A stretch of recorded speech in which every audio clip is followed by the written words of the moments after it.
Andrew Yang is about to be a very, very happy man reading this story.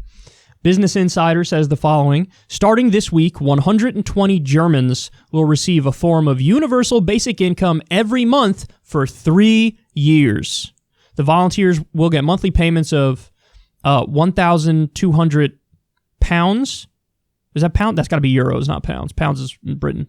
Or about $1,400 as part of a study testing a universal basic income. The study will compare the experiences of the 120 volunteers with 1,380 people who do not receive the payments. About 140,000 people have helped fund the study through donations. The concept of universal basic income has gained traction in recent years, and Finland tested a form of it in 2017. So there's been a few studies on this. Some of them have mixed results, but it depends like what exactly you're looking for, because I've always made the argument when people talk about whether or not it works, that's a little misleading, because what do you mean works? If the goal is, hey, people don't have enough money, we need to get them more money, let's give them more money, that's by definition that's working. That's a tautology. I gave this person who needed money, and so now they have money. What do you mean works? Does it work?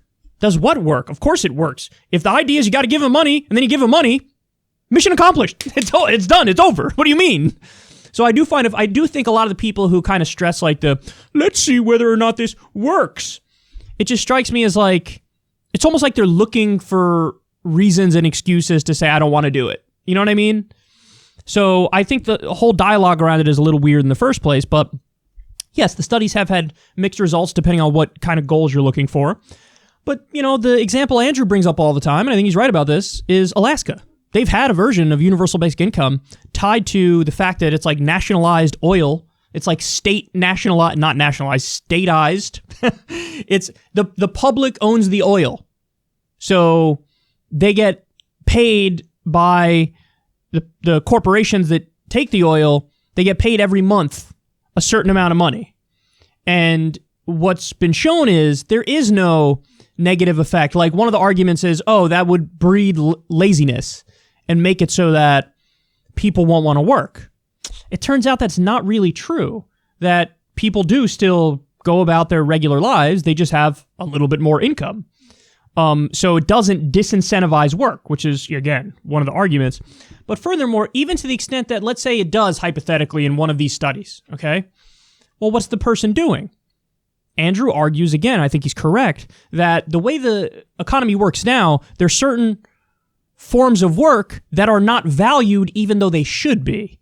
Namely, like, let's say a mother who's home raising the kids and fulfilling that kind of like traditional mother role. Some people choose that. If you're forced into that, that's not good. But if you choose that, there's nothing wrong with that at all. And society doesn't value that. They don't put a monetary value on that. So it's not something that's funded or valued in society. And what Andrew says is that having a universal basic income system starts to value that kind of work, which is real work. And I think he's right about that. So I think that these days you're going to see a lot more interest in universal basic income. And I think the reason for that is the pandemic.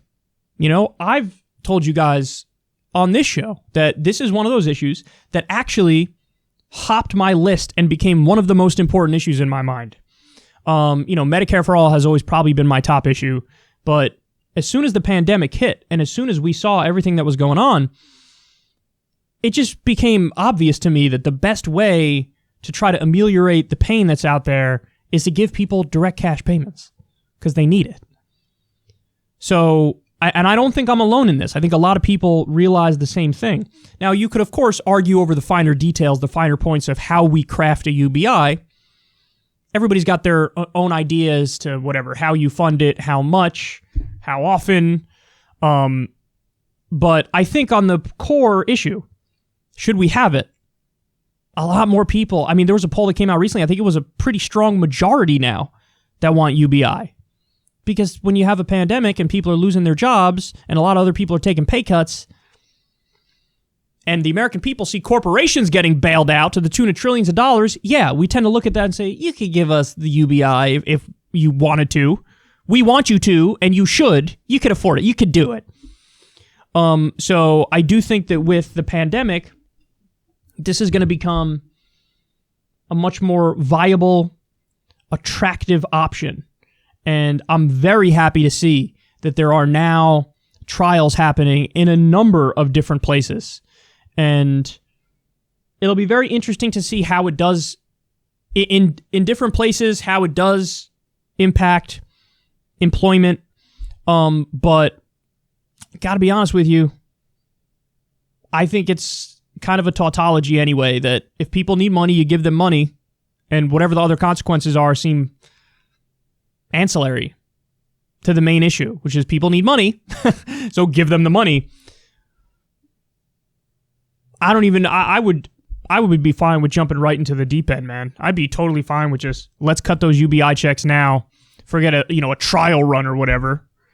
Does fine in Alaska, does fine other places.